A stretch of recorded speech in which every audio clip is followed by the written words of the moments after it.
Good morning! It's Sabado morning. I woke up like 9:40 kasi natulog kami ni Kagor last night. Mga 2 a.m.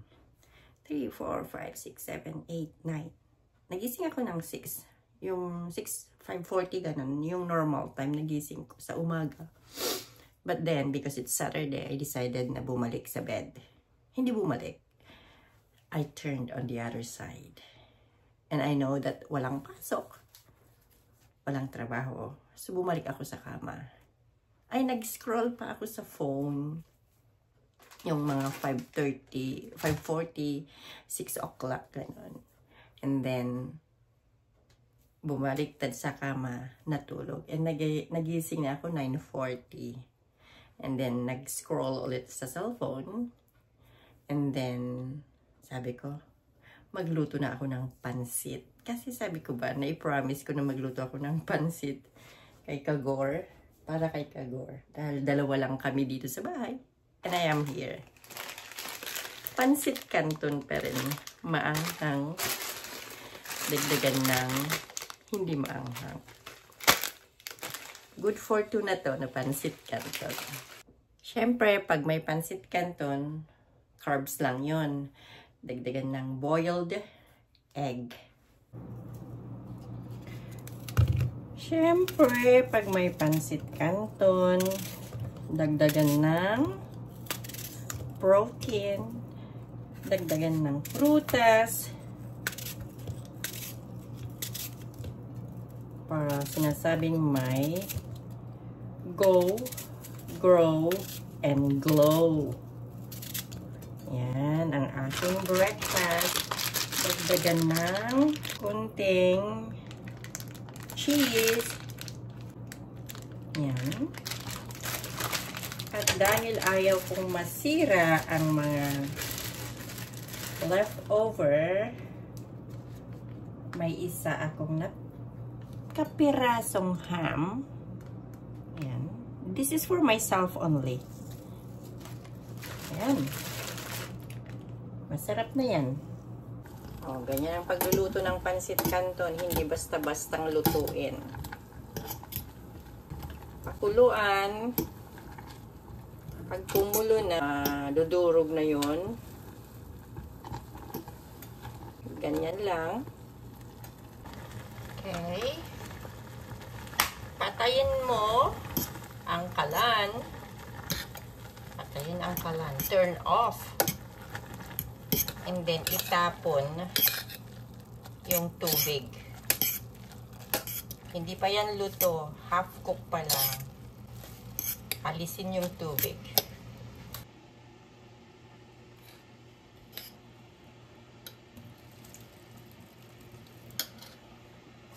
Hugasan.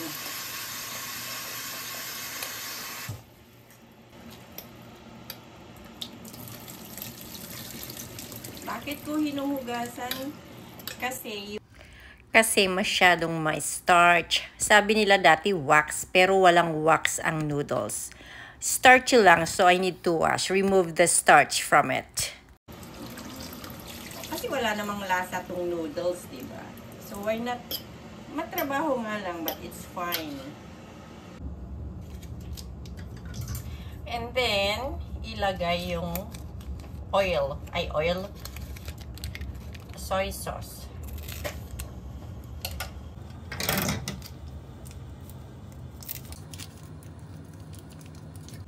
Yan. Yung mantika niya, huwag niyong ilagay. Yung pampalasa, ilagay. Ako lang ito. Hindi ang mga kasama ko dito sa bahay. Kanya-kanyang trip lang. Kasi sumasakit sa ulo pag maraming oil. At saka yung maanghang ito mix. Instead na yung oil from the package, olive oil ang nilalagay ko. Yan. And then, put the water. Hot water.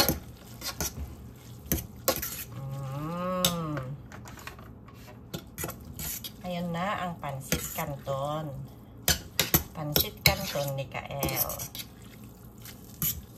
Dahil half cook kanina yung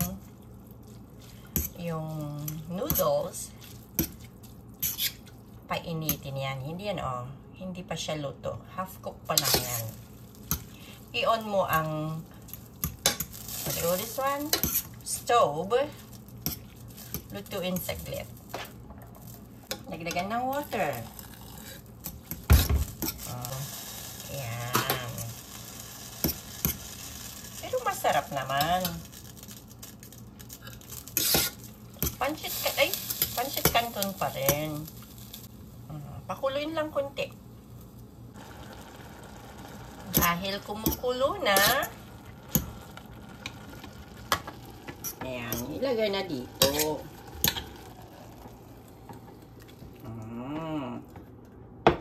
And then, lulutuin natin yung egg. Lagyan ng hot water.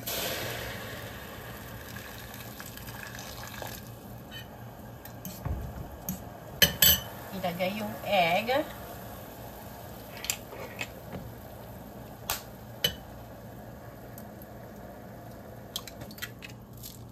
We don't need to put lots of mantika. No oil. Ganyan lang.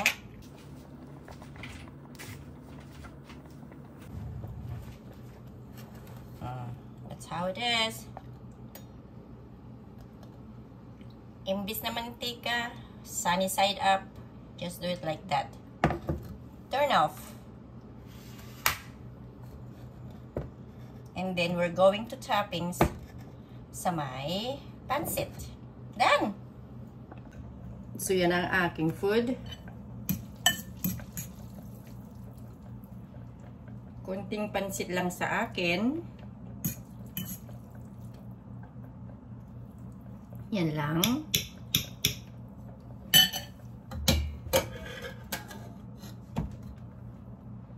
Itaping yung half-cooked na egg. Yan ang aking pansit. Ayan, this is my breakfast. Egg, pansit canton, apple, cheese, ham, coffee with milk,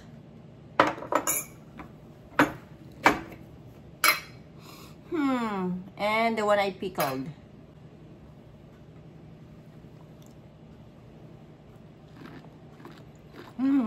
Sarap.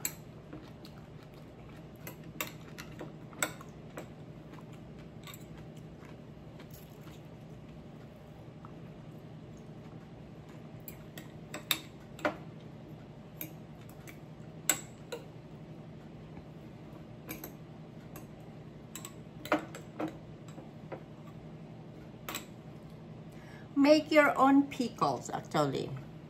Bibili lang kayo ng maliliit na cucumber. Magluto ng a little bit of sugar in a cup of water, sugar, salt. Plain lang, and then pimienta, pepper. So good.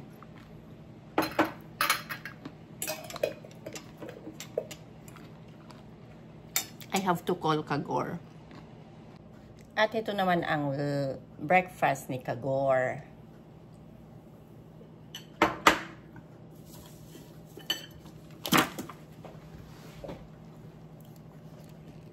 At hindi ko siya mahintay dahil natutulog pa.